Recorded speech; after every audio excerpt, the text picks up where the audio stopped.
Rosenwald family took over the active management, of course, after the founding by the partners Sears and Roebuck, who didn't amount to very much financially himself.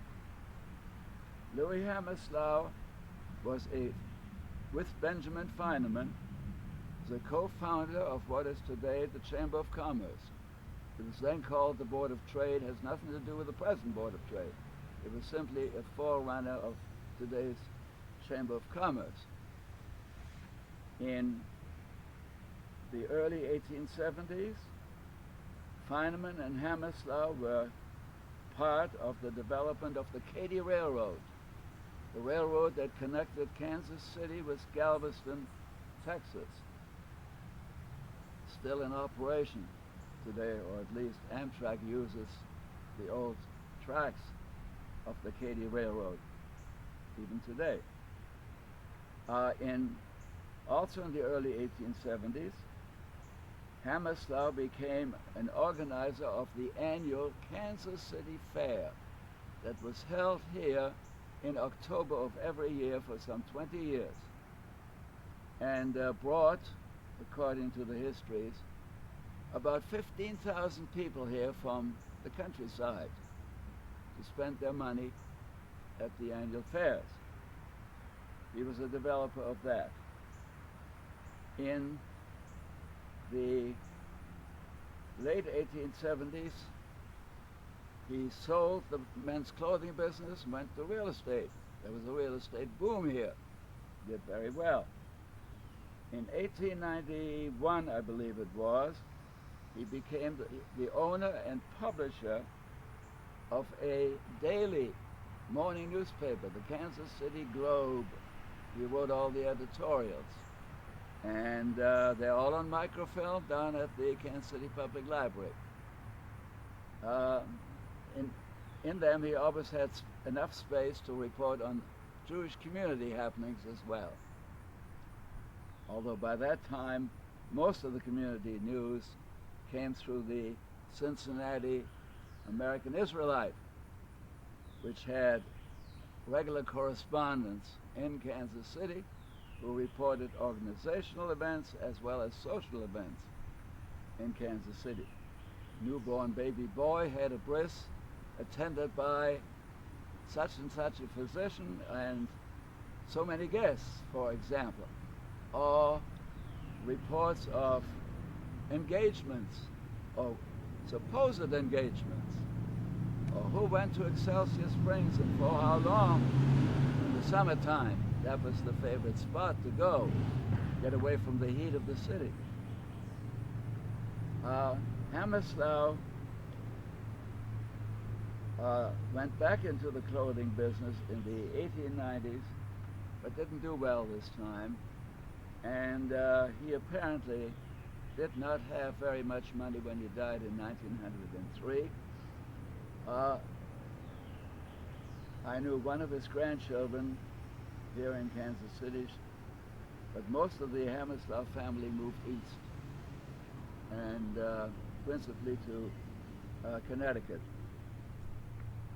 Hammerslau in German, Hammerschlag, means the blow of a hammer, but Hammerslau, in other words, is an anglicized form of that German word.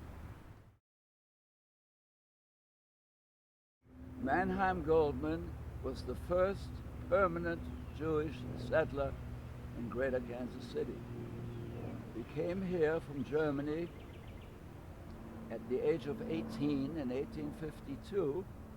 He was a cap maker by training, but in 1853, just a year after he arrived, he opened a men's clothing store on the square in Liberty, Missouri, to the northeast of Kansas City. It became the largest clothing store in town on the south side of the square, where there is a restaurant today, and did very well.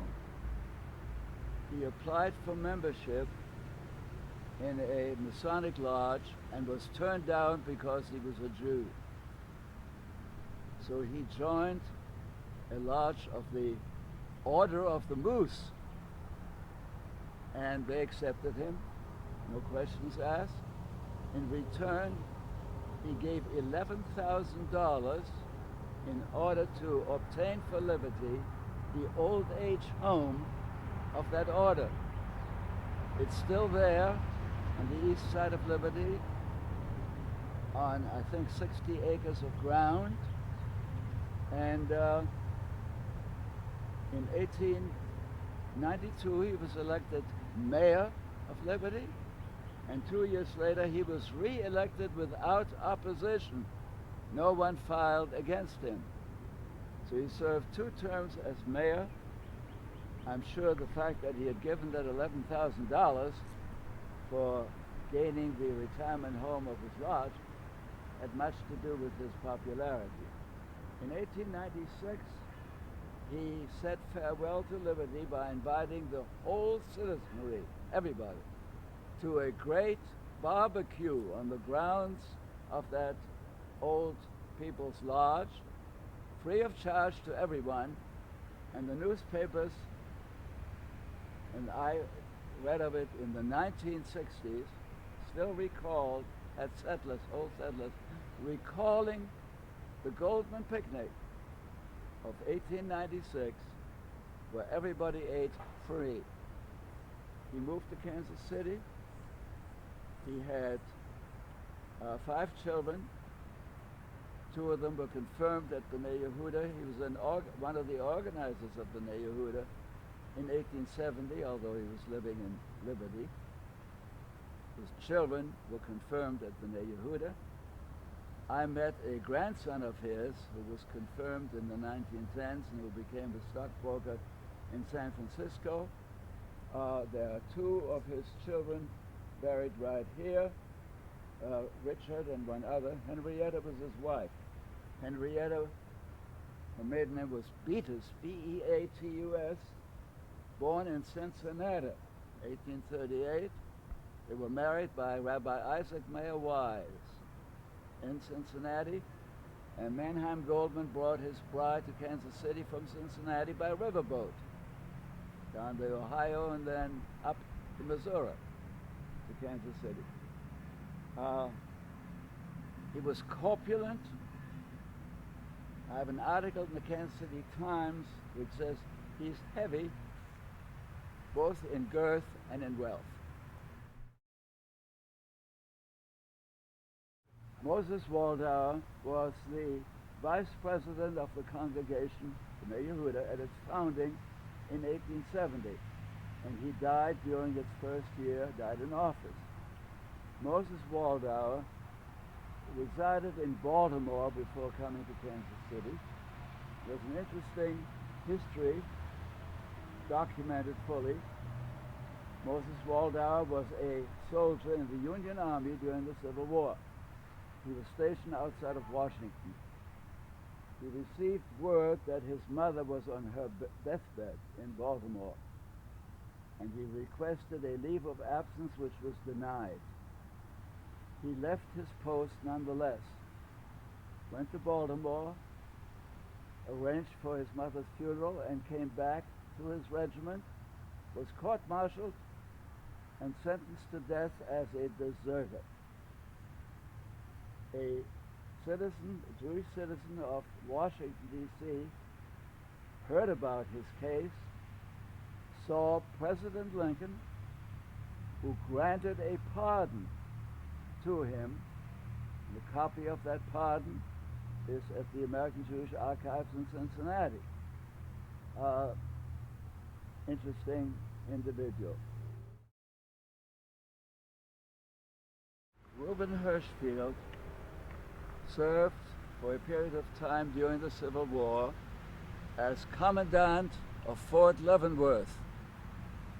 Unusual for a Jewish officer. He was a lieutenant colonel. It says here, colonel, so I imagine he was promoted after that. He was a merchant here in Kansas City after the Civil War for many years, and I believe the first Jewish member of the Board of Regents of the University of Kansas. This is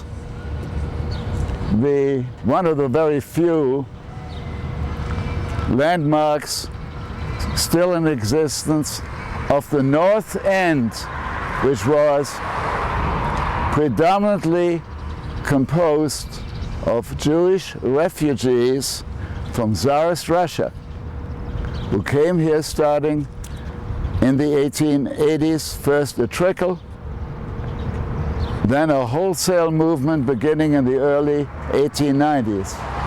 And among those newcomers was a family by the name of Kemp, K-E-M-P.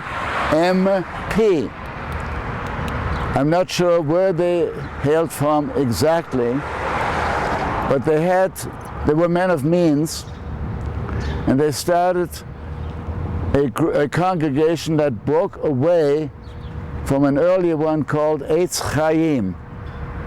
This congregation is called, or was called, Tiferes Israel, which means the glory of Israel.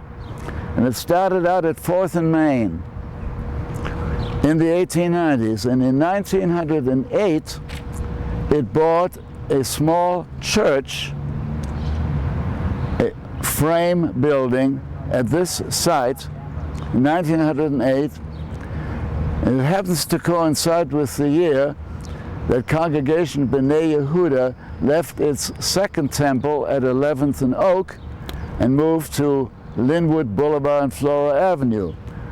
And in leaving 11th and Oak, the Reformed congregation donated its ark to this congregation for use in what then was a frame house previously housing a church. That frame house burnt to the ground in 1919. So Tiferes Israel, which had been worshiping there from 1908 onward, decided this was a good location to stay with. And they rebuilt by putting up this very substantial brick building for itself. They remained here from 1920, which is the date on the cornerstone here at the northeast corner of Adler and Tracy, until 1949. We are at the former synagogue of Congregation Tiferes Israel. That's Hebrew for the glory of Israel. Tiferes Israel absorbed an earlier congregation by the name of Eitz Chaim. They had rented quarters in the Hammerslau building at 5th and Main Streets, which they outgrew. And in 1908, the same year as the one in which Congregation B'nai Yehudah moved from 11th and Oak to Linwood Boulevard and Flora, Tiferes Israel bought a small frame Lutheran church, or former Lutheran church, at this site. B'nai Yehudah contributed the ark that it had at 11th and Oak to Tiferes Israel. The little church burnt in 1919, and it was replaced by this, a very sturdy building, certainly the oldest surviving synagogue in Kansas City, Missouri today. The congregation never had a rabbi. Lay people conducted the services, Orthodox. There was a family by the name of Kemp, K-E-M-P, which pretty well controlled the lay leadership for many years. There was a rabbi in town during the 1920s who served all the Orthodox congregations, and he complained about the families that were ruling Orthodox congregations, called them the bosses. The Camp family also motivated the purchase of Sheffield Cemetery in 1901, of which Tiferes Israel was the original owner. The congregation Tiferes Israel worshipped here till about 1951. At that time, it consolidated at Amma Boulevard and the Paseo. Tiferes Israel consolidated with other congregations in order to form the present BIAV, Beth Israel, Abraham, and Volina. The Israel is what is left of the name Tiferes Israel. Since that time, 1951, this building has been used by various other entities. I'm told that the bima, the pulpit of Tiferes Israel, has survived here in this building, used for storage, which is an interesting comment. Now, Catty Corner across from here is the original home of the Volina Anshe Sforad, meaning the Sephardic people from the town of Volin. They were Catty Corner across. They did not like the Nusach, the way the cantor sang here. They imported their own cantor from the hometown of Volin, and was a sort of a rival, although a much smaller one. Stone of the Linwood Boulevard Temple, placed here in 1907, shortly after the breaking of ground. It has the words of the Shema, the hero Israel. The wording is slightly different from the one that we are now used to. It says the eternal our God instead of the Lord our God. But the prayer book then in use had it this way. The wording, of course, was chosen by the rabbi of the congregation, Rabbi Harry Mayer. The cornerstone was set in 1907. We are told that it contains the names of the members as of that year and the names of the children who attended Sunday school at that particular time.